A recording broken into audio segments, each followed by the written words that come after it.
Oh, it started before the game was even over. Lucky! The Kansas City Chiefs got lucky against the Cincinnati Bengals. Of course, this is utter nonsense, and I'll explain exactly why. So, I can make the case. That Kansas City was actually kind of unlucky, but let's back up for a second. Because I would say this. Everybody, let's take your favorite team out of the picture. Like, I'm a Pittsburgh Steelers fan, right? So I'm going to have a bias towards being favorable to the Steelers. Whatever your favorite team is, whoever it may be, take them out of the picture. Everybody has a football, let's stay in football. Everybody has a football team they gravitate towards, right? If you're a fan of smash mouth, physical, hit you in the mouth football, well, I present to you my Pittsburgh Steelers. I present to you the Detroit Lions. A lot of teams can punch you in the mouth and be physical. I like teams that are kind of finesse and very creative and kind of clever. I present to you, at least thus far, the New Orleans Saints and the Los Angeles Rams, yesterday notwithstanding. Me personally, not that I have anything against those teams. Y'all know I love the Detroit Lions in terms of what they built there, and my Steelers, of course, but I have a bias, because we all bias. Yeah, I mean, we talk about, oh, give an unbiased take. We all bias takes. Come on. I have a bias towards teams that are great in clutch games and win when crap doesn't go their way. Travis Kelce could not separate to save his life. Taylor Swift could have got more open than Travis Kelce did yesterday. It's unbelievable. One catch for 5 yards. Travis Kelce was nowhere to be found yesterday. Okay, Isaiah Pacheco gets rolled up and is going to be out 6 to 8 weeks, according to Adam Schefter. He's on IR. So the Chiefs just lost their starting running back till, what, Thanksgiving? Travis Kelce couldn't separate. By the way, Patrick Mahomes, in the midst of one of the worst statistical games of his career, it's, by the way, 151 passing yards. That's the lowest for Mahomes in any game he's played, start to finish, in his career. And in the midst of that, the second interception he threw, Pat got really unlucky because the kid for Cincinnati, I think it was Cam Taylor Britt, freaking pins that thing Odell style out of the air with one hand. It's like, I mean, you got to be kidding me. I mean, Patrick complimented him after the game. Like, I mean, what are you going to do? It's an awesome play. All of these things. By the way, Joe Burrow with no T. Higgins was just on the money, hitting targets, until the fourth quarter, not turning the football over. And yet, and still, and this goes to something that, see, when I give a take on my show, I like to base it off of facts. I like to base it off of, be it a statistic, be it film, be it maybe a quote that somebody gave to the media, whatever the case may be. I like to base it off those things.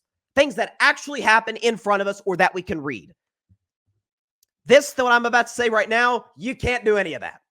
It's just gut feeling, and it's based on what I feel. And we all know feelings can only go so far, but what I feel when watching a Kansas City Chiefs game is that Cincinnati, 2 turnovers off Patrick Mahomes. All right, they outgained the Chiefs throughout the course of that game. They were better on third down than Kansas City. Joe Burrow, no interception. Joe Burrow played Mahomes over the course of this football game. If you give them a freaking inch of life, they will kill you. If you're a Cincinnati Bengals player and you're on that sideline, you've beaten Joe. A lot of those guys beat Joe Burrow in a playoff game. Joe Burrow, Hendrickson, Jamar Chase, a lot of these guys beat Joe Burrow in a playoff game. But they're standing on that sideline, and things are going in their favor. And they look across the side of that field, and they see number 15 in red. And whether it's conscious or subconscious, there's a fear that comes with that. Just like there was a fear when you saw that dude in New England wearing number 12. There was a fear when you were playing the New England Patriots. If you saw that guy and he had a shot, get a little antsy. Now, that didn't mean Tom came through every single time, but he came through most of the time, just like Mahomes does. Just like that guy in Cleveland, in Miami and Los Angeles as well, tends to come through. Like that guy wearing number 30 in Golden State, more times than not tends to come through. The guy who wore 23 in Chicago, 24 for the Los Angeles Lakers. That's what they do. There's an internal fear. You saw it with the Cincinnati Bengals. Remember that play where Jamar Chase gets hit? It was kind of somewhat of a dangerous play, and Jamar Chase loses his you-know-what. Is going off of the officials. 15-yard penalty. Burrow's trying to calm him down. Zach Taylor's trying to calm him down. Chase is pissed. It's an internal implosion because you're like, gosh darn it, we keep giving that guy life. and he will make you pay. Everybody's talking about, the pass interference was lucky.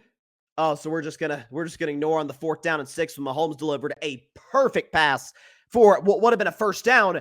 The fact that the Chiefs, you could argue, got jobbed to a certain degree by the officials. Not that Wanya Morris didn't hold, but the fact that, yes, Wanya Morris held Trey Hendrickson. Trey Hendrickson held Wanya Morris too. Actually, I think they called hands to the face on Wanya, and then they should have called a holding on Trey Hendrickson. Worst case scenario, that should have been a redo on 4th down and 6 for the Chiefs. And even on the 4th down and a mile, when there was the obvious pass interference, I think it was Rashee Rice. I believe it was Rashee Rice going up for the catch to try and pull that thing down. Defender comes in, I think it was a rookie, hits him in the backside as he's going for the football. That's by the book. That is pass interference. I remember arguing with Eagles fans and people who didn't like the Chiefs a couple of years ago in the Super Bowl. That wasn't pass interference on James Bradbury. Well, let's see. Grabbed Juju Smith's jersey and impeded his progress. By the book, that's blatant pass interference. Like, this is, I understand. I get it. There's a bias toward teams, a negative bias toward teams that continuously win in close games, but there is an art to it. New England and Brady and Belichick mastered it. Okay, how do we get them in these key situations? How do we get Joe Burrow? How do we sack Joe Burrow in a situation on 3rd down where we can get the ball back with an opportunity to do something? How can Patrick Mahomes deliver 2 perfect passes, one that he completed that didn't count, one that he would have completed if not for the obvious pass interference that did get called? Mahomes can play poorly. Travis Kelce can play poorly. Isaiah Pacheco can go down. Joe Burrow can play great. Defender for Cincinnati makes the interception of the season thus far, and it still didn't matter because that team executed late. I see so many similarities in watching the Kansas City Chiefs. I see so many similarities watching them, and I'll use a cross-sport example, and watching my Golden State Warriors. It's like, again, different sports, but I cannot tell you. This is prime Warriors, by the way, not the current Warriors that need a second star next to Steph. That's another conversation for a whole other podcast. But I cannot tell you the number of playoff games I've watched with the Warriors, be it the Steph KD Warriors or the Steph Clay Draymond Warriors, where, God, they're not playing that well. I mean, they're locking in defensively, which the Chiefs continue to do. Unbelievable. I mean, the sack on Burrow on 3rd down, the scoop and score early in the 4th quarter, hanging in there. The other team's outplaying you pretty much throughout. And then for like a 5-minute burst, you're like, there's the Warriors. Yep.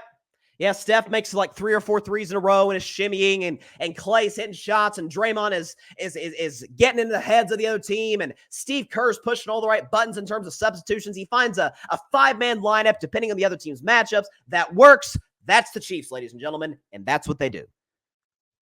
People have a bias. People have a preference for the type of football team they like. A team that'll punch you in the mouth and be physical, a lot of those. A team that's kind of finesse, there's a lot of those. The Chiefs are a little bit of both. But more than anything, what the Kansas City Chiefs are, and there's other teams like this, but the Chiefs are far and away the best at it, winning games late and winning games when crap doesn't go your way.